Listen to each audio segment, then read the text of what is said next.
Ayon kay Uphold na isang nangungunang American crypto exchange ay huwag daw matakot ang ibang mga exchanges na suportahan ang XRP na di tulad ng nangyari noon. Noon po kasing hinabol ni SEC si XRP, halos lahat ng mga exchanges ay nag-delist ng XRP token sa kanilang platform. Tanging si Uphold lamang po talaga ang nanatiling matibay sa pagsuporta kay XRP hanggang sa ngayon. Bago po tayo magpatuloy ay nais ko lamang po munang bigyang linaw ang aking disclaimer kung saan ang nilalaman po ng video na ito ay hindi po ito isang financial advice. For education and information purposes lamang po ang layunin nito. Nais ko na rin pong magbigay babala na wala pong kahit anumang group chat ang Pinoy Crypto Trader.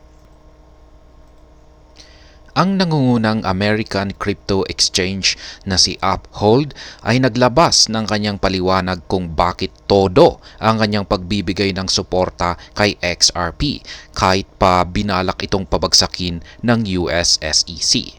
Gaya po ng aking sinabi kanina, noong biglang hinabol po ng US SEC ang XRP ay maraming mga crypto exchange ang natakot. At ang kanilang ginawa dahil sa kanilang takot ay tinanggal nila ang XRP token sa kanilang platform. Pero pagdating kay Uphold ay hindi po siya natakot kung saan ay mas pinili niyang patuloy na suportahan si XRP. Bakit nga ba hindi takot si Uphold na suportahan si XRP? Maraming mga ibang US-based exchanges ang umatras sa pagsuporta kay XRP. Ngunit si Uphold ay todo pa rin sa kanyang suporta. Sa katunayan ay wala pa silang partnership or collaboration noon, kaya walang dahilan para suportahan niya ito ng todo. Ang dahilan kung bakit patuloy na nagbigay ng suporta si Uphold kay XRP ay dahil sa naniniwala ito na kailangan muna niyang hintayin kung ano ang kalalabasan ng kaso. Kaya kung natalo ang XRP sa kaso ay saka lamang siya siguro bibitawan si Uphold.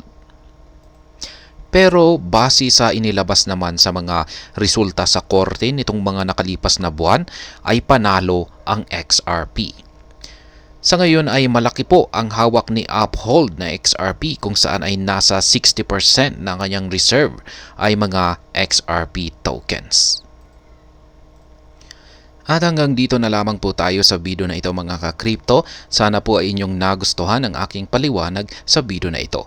Kung inyo po itong nagustuhan ay pakiclick lamang po ang like button nito. Para naman po sa mga bago lamang dito, kayo po ay aking inaanyayahan para mag-subscribe. Pakiclick na rin po ang bell icon nito dahil ito po ang siyang magsisilbing notification nito sa mga bago kong videos na akin pong ina-upload sa aking YouTube channel na ito. Marami pong salamat sa panonood. Ingat po tayo lagi at God bless po sa ating lahat.